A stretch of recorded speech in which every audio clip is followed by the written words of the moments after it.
Dre Rocka, 92.5 The Beat. Figure 4, we are in the building with somebody got a match coming up really soon. AEW is in the building.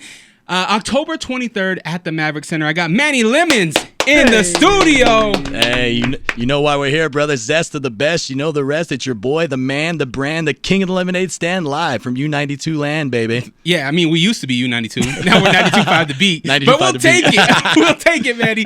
I got Will Wonder, the Will Wonder show in the studio, also Figure 4 podcast. We're going to be talking some wrestling, man. We got AEW in the building October 23rd at the Maverik Center. Are you on this card? Why are you here? That's the best thing about it, brothers. It's finally I can officially say I'm officially booked on this show. I don't know who my opponent is yet, but I will officially be in the ring, wrestling, tussling it up, biting this hour, getting the power, baby. October 23rd at the Maverik Center. You already know the vibes. How exciting is that? Because, I mean, you're Utah's own. We got a huge show with AEW coming in, All Elite Wrestling, and you're going to be in the Maverik Center, in the squared circle.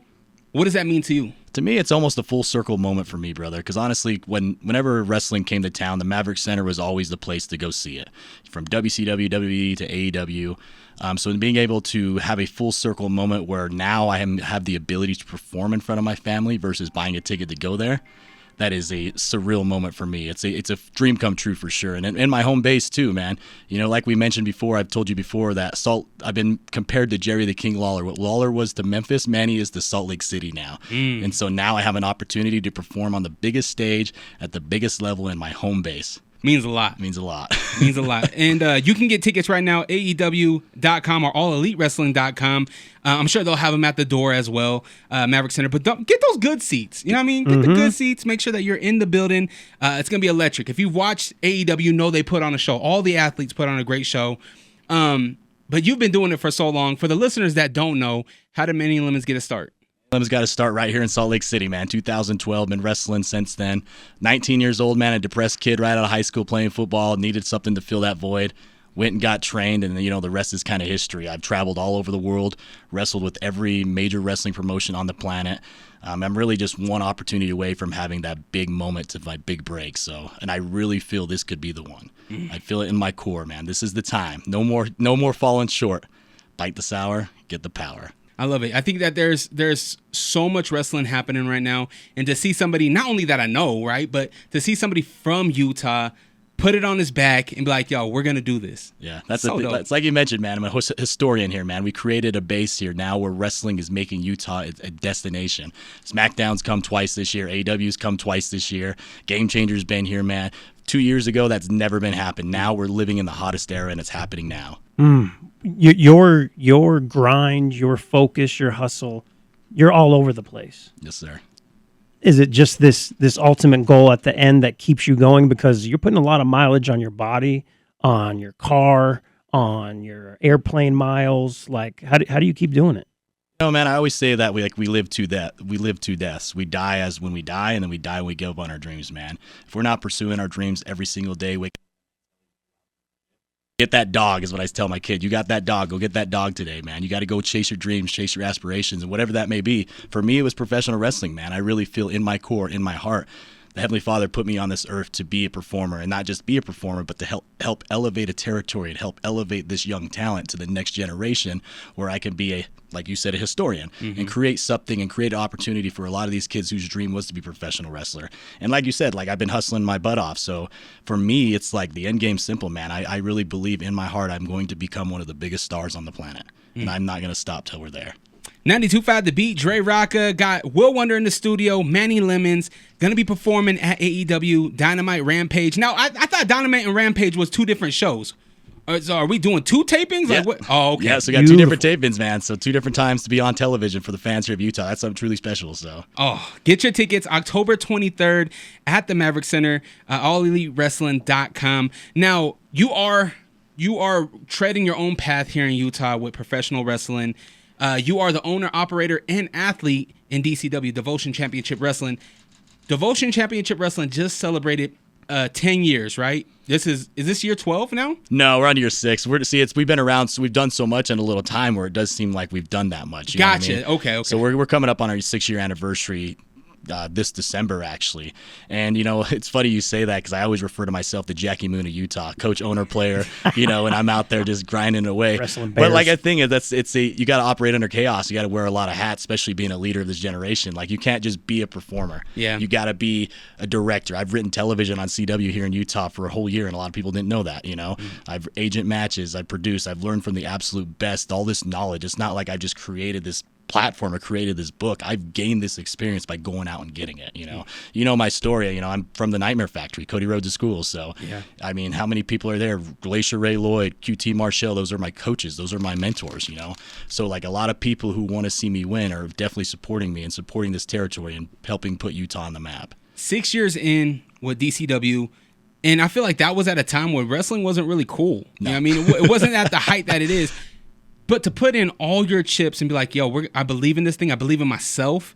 How did you find the courage to do that in a time where it wasn't popular? Because typically people will jump on when it's popular, right? Yeah. But what made you be like, let's do it now? I think for me, man, as we get older, and you guys could probably relate, you stop worrying about what people think and stop worrying about what they're going to say. So for me, like, I always knew in my heart I wanted to be a professional wrestler, and I didn't care, man. I was always the kid who would wear a wrestling mask or wrestling trunks going up to birthday parties, even as an adult going to parties with my friends. You know what I mean? I was the wrestler, and carrying that and just not giving a crap of what anyone says. So yeah, I don't care. I'll be the odd man out, because now I'm going to thrive off it because I gave my heart and soul to this industry that no one thought was cool, and now it's trending to be cool. Well, great. We've been grinding for the past 12 years, and we're going to benefit off that now in this time and now. Running your own company, how do you find that balance? And obviously you're going to push yourself. This is your company. This is your dream. But how do you find that balance in pushing yourself, but also being able to bring other wrestlers up with you? It's operating under chaos, man. It's a special trait I think only true leaders can have. And it's like, to me, it's like I mentioned before, to be in the business, you can't just be a wrestler. You got to know how to operate, produce, write, agent, tell stories, coach, like, you have to know all those things so you can become a valuable asset to the bigger companies like WWE, AEW, where I have all those traits. Like, I've been offered jobs that were non-wrestling roles. I didn't take them because I feel in my heart I can be a wrestler and I could be a main player. I'll worry about that stuff after I'm done with it. But like I said, it's just the core purpose of, we want to change the game, and in order to change the game, there's a sacrifice to greatness, and it's your own personal pleasures. And I'm willing to give away anything for myself to the business because I've given so much to it. So really, it's just a matter of I've given too much to the game that I'm not even close to stopping now. How do you manage your mental health through this whole journey? Because there's a lot of downs and there's a lot of ups too, right? I feel like we're on the incline for a big up, October 23rd at the Maverik Center with AEW. But obviously, like, it's a grind, man. It's a journey. How do you manage your mental health through times when you might be depressed? It is. It's tough, man, because I mean, that's the challenge, right? The challenge is trying to not get complacent, not get content, not put yourself down when you're in those down moments, because we're human. We all go through those particular moments. To me, I've always seen the end game, and wrestling's the only thing where there's not an off season. So you're doing it 24/7, 365. It's not football where you have an off season, you can take a break, get your mental health back on track. It's just you just keep going and operate under that chaos. I mean, for me, it's where these opportunities start to progress and start to build. It's like, I can utilize that to my own benefit and say to my family, look, we're doing it now. It's happening now. And, we don't recap. I think Roman Reigns says that. We don't recap. We move on to the next thing. So once we accomplish one thing, we're worrying about the next thing, and then the next thing, and the next thing. I mean, I have to sit here and sometimes when we talk about myself, because I forget I've done so much, because I'm not complacent with it. I want more, and I'm going to go out and get more. I lived in the mindset, man, you create your own legacy, and I'm here creating my own legacy for myself, for my son, paving the way for the next generation. So it's just staying on the grind, man. Grinder. Do you remember what that first call was like? I know, we're focused on the future and continuing to grow, but that first call from, I'm not sure who it was, AEW, WWE, to come and work on television. What was that first call like for you? See, I think the thing too with like wrestling, I mean, it's media too. You guys could probably relate to this. It's like, you got to be willing to go wherever for that first gig. Utah was not a destination place, so I had to travel everywhere outside of the states so that way I can bring everything back. Vegas is probably the biggest city close to us, so I can't tell you how many times I've gone to Vegas and worked the Ring of Honor tapings, worked the TNA tapings, worked the WWE tapings, and just been there willing to help out with whatever. And I've done that 600 times, and people don't see that because it's not like I'm posting about it or sharing about it because, you want to share the big stuff, So, like, to me, it's just a matter of just showing up the right place, right time, gaining those Tommy Dreamer said, the reason why he came to Utah is because of the relationship that I built with him and the connection I built with him. I only did that because I went out and did it. So that first call, first time, I can't really recall a particular time. All I can recall is me continuing to show up and continuing to give it everything I got. And eventually they're just like, all right, this kid's here, let's try him out. You know what I mean? Right place, right time.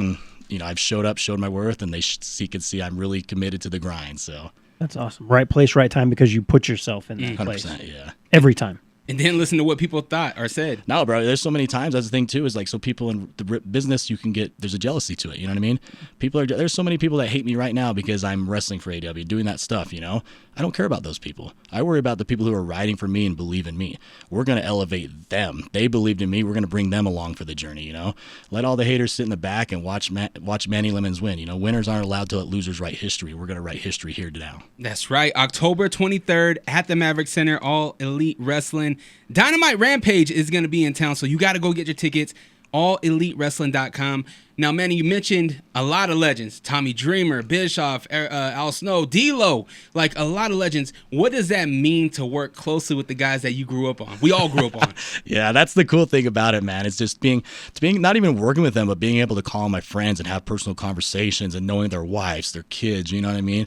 It's a different element, but it also shows that everything I put into the game is starting to work now because these people trust my work ethic to bring me around the environment, if that makes sense. Because, you're not just going to bring someone around you don't know to meet your family, meet your kids, They trust me. I built a trust in the industry where people know that Manny's the guy when it comes to Utah. Manny's the guy when we need someone to show up and make it happen. So it's a humbling experience to have those guys as my friends because, again, I grew up a fan. I'm still a fan of this. That's why I still do it. And, I get mark out moments every now and then, but I really don't because I put myself in a level of them that I'm at the same level as them. So I don't think about that anymore, if that makes sense. Staying with the brand, because you originally were Manny Fresh. Yeah. But transitioning to Manny Lemons, what goes through a brand change? Is it that, this ain't working out? Like, what do you do to be like, all right, I need to change some things up? I think that's the biggest thing about wrestling is it's all about the character, It's all about the story, what we're trying to tell. So, I think when we all get into this, they're always like, I want to be the cool guy. I want to be the man. Well, what is that? And when you ask, at first, I have no idea who the heck Manny Fresh was. You know what I mean? Manny Fresh was just a nickname I had growing up that my brother gave me. And I just was like, I can use that as a wrestling name because I didn't have anything else. And, who's Manny Fresh? And I just sit there with a blank face. You're right. I have no idea. So, throughout the transitioning, the Manny Lemons thing came up during my time with Ring of Honor. Ring of Honor, Kevin Kelly and Bob Evans. Kevin Kelly used to be the guy who used to interview The Rock back in the day on Monday Night Raw. I don't know if you guys remember that Rock promo where he's like, Rikishi, I did it for The Rock. That's Kevin Kelly, the one interviewing him. So he's actually the one who gave me the gimmick and the name. And when I first, it was like, they didn't remember they didn't remember what my last name was, but they remember my first name was Manny and I wore bright yellow shirts and Manny Fresh. So they just kept calling me Manny Lemons the whole time I went to Ring of Honor. So they're like, why don't you run with it? And at first I'm kind of like, that's so silly. That's so dumb. But it was something that the casual viewers could really connect with because they're like, oh, I get that. He bites the sour, he gets the power, he becomes Popeye. So when I did it the first time, it really worked. And I was like, all right, there's something here, there's marketing here. Now it just became who I am. Manny Lemons and Manton Smith are the same person, man. I introduce myself when I go on dates or whatever, I'm Manny Lemons, you know what I mean? I don't do any of that crap. I'm me, that's who I am. Talking about a lot of the legends that you've met, you've probably gotten a lot of advice, but is there something that sticks with you that someone had passed on? And if so, who was it and what did they tell you? Yeah, far as particular advice, something that really sticks with me is when I was at the Nightmare Factory, and it was one thing with, I don't want to say that this was a particular advice because I've taken advice from everyone, but Glacier Ray Lloyd, who was a WCW, I always called him my Atlanta dad, and he always would tell me that be the hardest worker in the room and don't let anyone outwork you, and I promise you your work will pay off. And that was 4 years ago. And now, if I would have quit then, we wouldn't be sitting here now in this studio talking about me wrestling at the Maverik Center. So I really take that to heart because that gave me a moment to, you know what? This guy who's been at the top level believes in me and he believes in my value and what I can bring to the table. So I would say that would probably be the one that sticks out the most. You had a big match recently, GCW, Game Changer.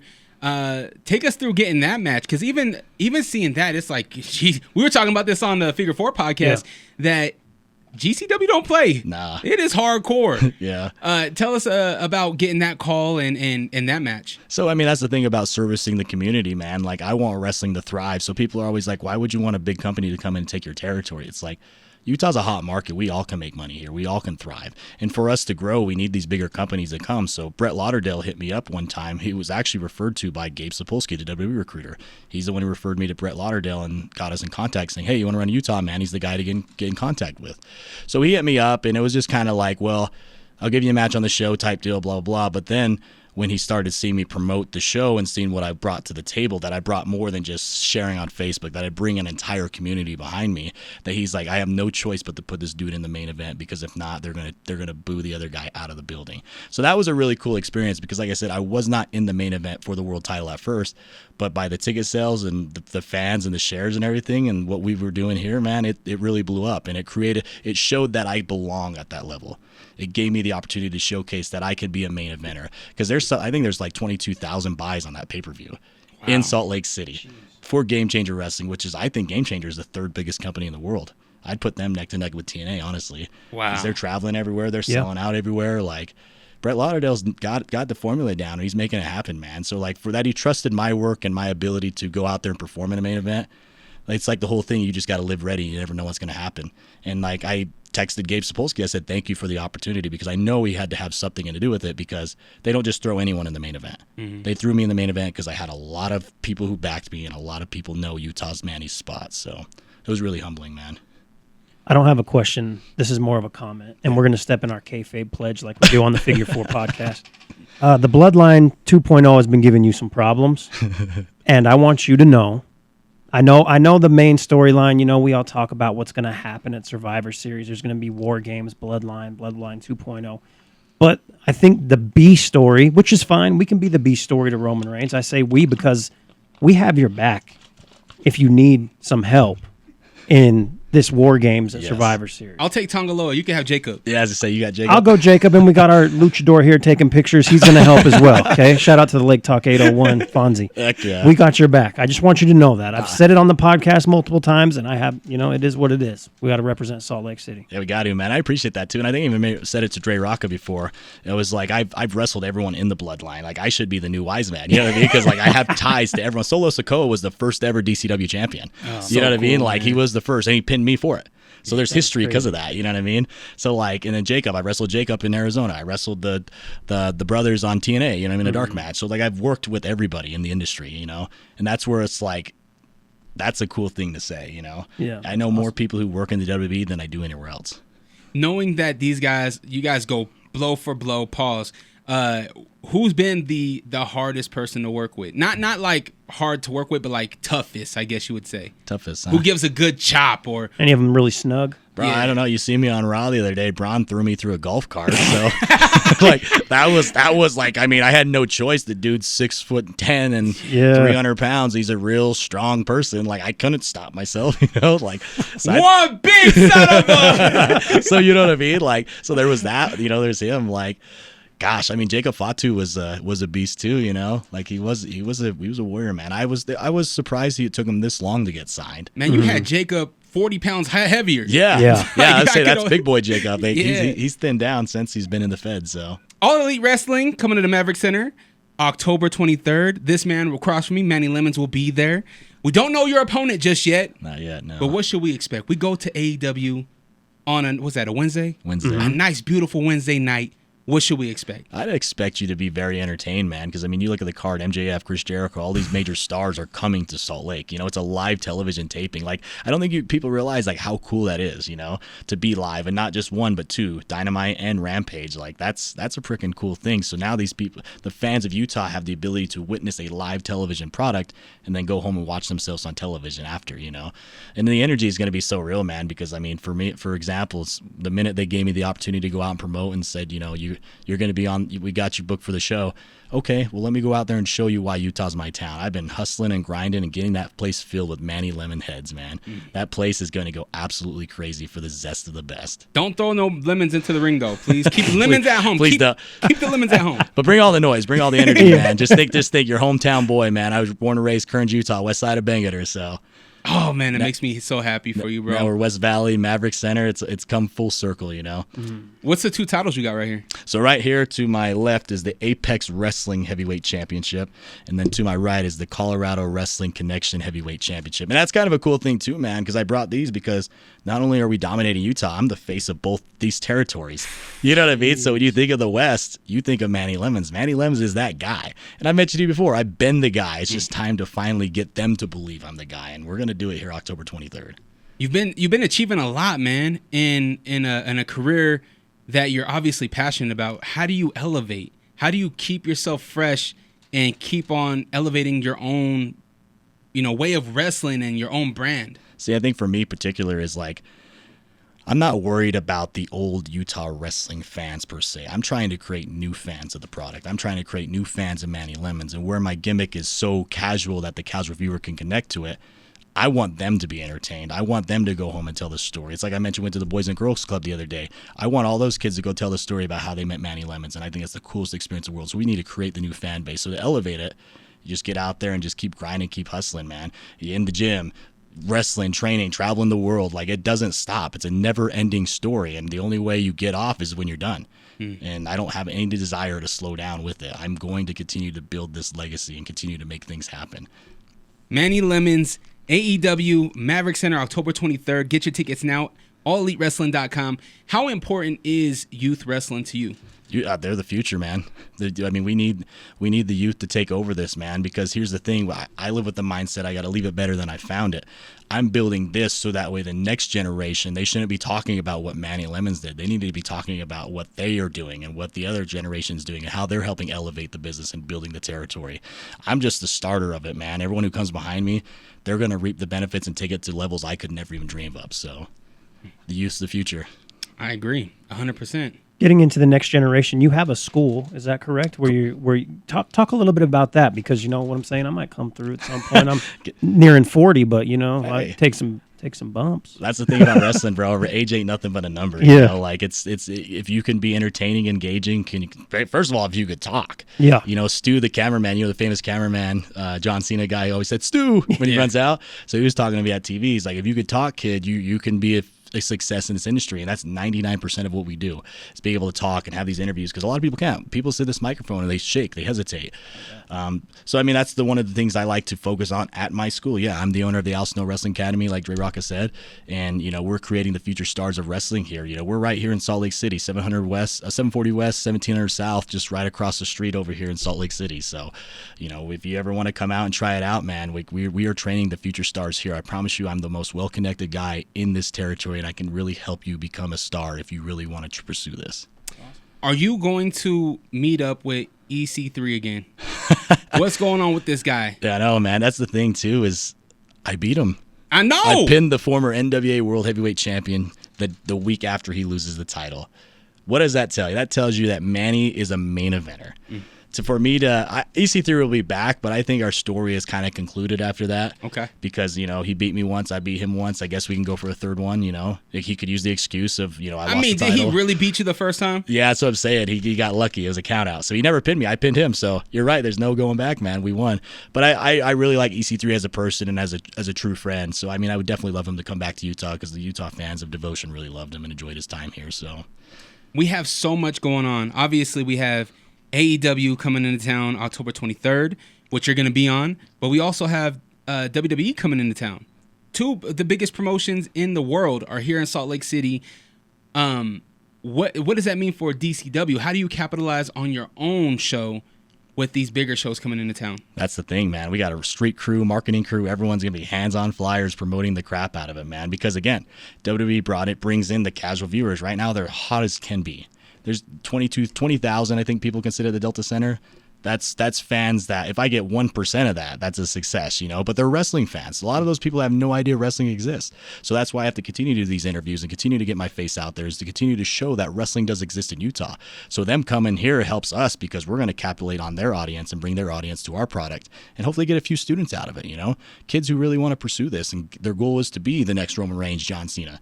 That's our goal. That's our mission. That's what we're going to do to help out, and we're going to take advantage of them coming to Utah and doing that. So, what's one of the most common misconceptions about a pro wrestler? There's a lot of them, but the biggest one's fake. You know what Yo, I mean? yeah. We hate that Everyone word. always says Yeah. it's fake. It's weird, bro, because it's like people are like, oh man, you do wrestling, you're the celebrity, that's cool. It's not like what people think, you know. It's like we're out there storytelling. We're out there to tell a story and captivate an audience. The word fake is the farthest thing from it, man. Because I'm 32 years old, I'm walking around here a little beat up. You know what I'm saying? But like the punches, the strikes, the falls, the hits, the chair shots, everything is real. The thing is predetermined, but so is Game of Thrones. Yeah. Yeah. So Star Wars, you know what I mean? One thing you forgot to mention that it's live. Live, yeah. There's no, I didn't chop you hard enough. Let Exactly. me do it again. Like, no, you get that chop and like you have to go. It's Yep. go time. And that's one thing about pro wrestling that I've always appreciated. I hate the F word because, man, you go take a bump. Yeah. You go, what Cody did to Jacob on, what was that, on Friday? No, that was at Bad Blood. Bad Blood, yeah. At Bad Blood, when he jumped off the top onto the announcing table, it's like, how do you muster up enough courage to be 12, 15 feet in the air onto a platform table, onto a human? Like, that's insane to me. You're gonna have those critics too. Oh, there's strings and stuff. Nah, man, it's all live. It's all real. Like you said, you got to keep. Wrestling's the only live performance where you can't stop. When you stop, you expose the business. You know, and it's like it's the only thing you're constantly doing, and you take that risk. It's better to fully commit and fully hit the guy than not. You know what I'm saying? Yeah. We rather make it look as real as possible, because if this were really real, how would you really react? How would you really move? How would you really sound? How would you really feel? That's the way I put it. If this were real, it ain't no fake. We need a 2024 Dr. Death Steve Williams to go around and smack these people that Oh, say it's no, fake. we don't. No. No, I mean, yeah, we do. So many lawsuits. It's funny because it's like that video always pops up in my timeline, and it's true, man. It's like these carny guys walk in there and they assume, oh, it's just fake stuff. Oh, it's like, bro, you can't do it. You couldn't lace my boots. Yeah. Man. Like, I will beat your butt. You know what I mean? Like, I really will. You know, I'm from Kearns, dog. Yeah. So obviously, it was announced. I believe top of the year we'll get Cena on his final run. Yeah. What does that mean to you? Man, I always said Cena's the GOAT, man, and it was funny because like I really probably will cry when he retires, and I think a lot of us will, man. He's the guy who really elevated the business. You know, he passed the torch to Roman Reigns in a sense, and Roman elevated it. But he was the guy who was around the WWE when it wasn't cool. Like you said, like we were in an era where wrestling was not cool, and he carried it on his back, and he's the reason why the business is still here today. So like we should all be thanking this man, and I think he deserves every flower he gets. You know, would I love to have a match with him in his last tour? But you know what I mean? Hey, you never know. Never say never. You know, we're a year and a half out before retiring. Who says that I don't blow up in the next 6 months and become a main event star? Never say never. I think you say that. I think you're the one that controls your future. 100%. So if you want it, go get it. That's the cool thing about being a creative, being somebody just in 2024. Like, you hold the keys to your Ferrari. Like, go unleash that beast. Yeah. Show the world why Manny Lemons is a main eventer and why you should be on every day of the week. You know what I mean? No, I agree with you 100%, man. That's the thing. It's like that's what keeps me going, because it's like I create my own legacy, and like I hold my own limitations. And I know for me, I've done a lot and I've accomplished a lot, and I've been to the dance. Now it's just time to boogie. Something on the Figure 4 podcast me and Wonder have been talking about is Stone Cold Steve Austin and Roman Reigns. Which one teeters the, I don't even know if the word's popularity vote. What would you even say, Wonder? When we had this argument, you said that Roman had reached the number one spot in the history of wrestling, and I rebutted. I said I love Roman, and I think he is the top guy now, and has been for a number of years. I said, but when we talk about history, you have Hogan, you have Stone Cold. I said I think that Attitude Era. Even though Stone Cold's run was short compared to where Roman is at, I think Stone Cold is the one. And this is how biased Wonder is. He's wearing a Stone Cold shirt. I wore this on purpose. He's brand efficient. I love it. With that being said, Manny, what do you think? Now, keep aside everybody else. Yeah. Stone Cold, Roman Reigns. I mean, like you gotta think of dollar signs, man. Who's drawing the most dollars? Steve Austin. Steve Austin came back after 19 years and got paid what, $2-3 million for one match. Yeah. For every match he wrestled in the main event match against The Rock, he was getting paid only like $600,000-700,000. So I think the industry, you can say like, well, times have changed, times of this, times of that. I think WWE is the hottest it's ever been, and that's on Roman Reigns' shoulders. So it's true. You have to consider Roman Reigns in that GOAT conversation. Like I said, I just sat here and said John Cena's my GOAT. I think we all have our own GOATs. Absolutely. But you got to think like, look what The Rock did for the business. The Rock's the biggest icon alive. But numbers don't lie. The numbers don't lie. It comes down to the dollar signs and who's bringing in the money. It's like for me, like running my promotion. Like it's like who's bringing in the ticket sales, who's making the dollars. Like why should you be champion if you can't draw a ticket, can't draw a dime? Then why would we ever put a belt on you? You know what I mean? People get so complacent like this and that. It's like, nah, Roman did that on his own. That was on his shoulders, and during a pandemic too. Yeah. That's the thing I don't think people realize. The world stopped for 2 years. Wrestling didn't. Wrestling's the only thing that was constant. Sports stopped. They figured out a way to make it work, but that's on Roman Reigns' shoulders. And he hasn't even led his own movie yet. Here we go. Yeah, that's true. What was that horrible movie Stone Cold did where he was like an undercover cop or something? When he was in the Expendables he was one of the guys in the Expendables. And he's expendable because we don't remember him. Relax. Yeah. Relaxed. God. But I mean, I do think Steve Austin's on the Mount Rushmore too, though. You know what I mean? Absolutely. I'm not taking Stone Cold's one of my favorites of all time. Yeah. Right? Probably one of the most historic promos with Austin 316 ever. But Roman Reigns is that guy. And I think Roman Reigns is super young too. Like, this guy can go into his early 50s. He can go possibly 60s. Yeah. And still bring that draw. I'm gonna get an Excel sheet and we're gonna break it down by inflation. What Stone Cold was getting back then. I mean, I guess you could compare it to that. Like I said, there's a lot of that too, but at the same sense, I don't think we've ever seen this much media on anything. You know what I mean? Like I don't know, man. It's like everyone has their own particular GOAT. Like Ric Flair is a GOAT. You know, in his own way. Randy Orton's been there for 19 years and he's never went anywhere, so he's a GOAT. You know what I mean? Mm-hmm. Like, so there's the GOAT conversations just compared to, like, I guess preference you want to say. You know what I mean? Mm-hmm. Yeah. We all have our own GOAT. There's a lot of people who sit here and say Undertaker's their GOAT. You know what I mean? Yeah. And Undertaker was there forever, and he made Vince a lot of money. So it's tough to say. It's tough to really have that conversation of who really transcended the business because there's so many transcendent figures. But for me, I feel the dollars speak for themselves, and that's where Roman carries the torch. There's dream matches, right? I'm sure every professional wrestler has a dream match. I wonder what that is for you. And I don't mean a dream match in a sense of like, Cena or Brock Lesnar. Who do you think you could go in the ring with and have truly the best match with? And this can be all time too. It doesn't even have to be current. Yeah. I mean, it's got to be Cena, man. Like, I really feel like me and him could have great chemistry, I mean, we kind of have similar wrestling styles per se. We're so focused on the gimmicks and connecting with the audience and connecting with the crowd and bringing the audience into what we do. Like, I mean, that's the thing too, though, is I've wrestled for an hour. I can wrestle anybody, but who I can connect with and make dollars off of, it'd definitely be Cena, you know? Like, I would definitely love to have that opportunity if it ever became a chance. Or Orton would definitely be someone I want to do. But I think that's more of selfish reasons, because it's like I grew up watching him. And Triple H would have been one for sure, because Triple H, I think, is really, really good. And just watching how he does and commands the attention of his roster and creates television, he's doing it at that level now, you know what I mean? So I'd say those are my three go-tos. But I mean, I grew up that's when I watched wrestling, so those were the ones. Sting's my all-time favorite, though. I'd love to wrestle Sting, but... Hey, he retired, but he'll be back. Never say never, Yeah, I mean, WWE didn't give him no sign-off. Obviously, AEW did a great job with giving him a sign-off, but he did a lot of work for the WCW, WWE, you know what I mean? Yeah. So I think that there should be room for a nice farewell for him, for Stinger. I agree. Dre Rocca, 92.5 The Beat. I got my man Will Wonder, Figure 4 Podcast, Will Wonder Show, and also Manny Lemons in the building with AEW Dynamite Rampage happening October 23rd at the Maverik Center. Get your tickets, allelitewrestling.com. Manny, we talked a lot about legends. We've talked a lot about males in the sport. But what's your thoughts on the women of wrestling currently, all organizations? How do you feel women are represented in 2024? I think it's thriving, man. I mean, you got Rhea and Liv, they're killing it. You know what I mean? The storylines, it has all of us invested of what's going to happen next, what's going on, who's going to come, where's it going to go.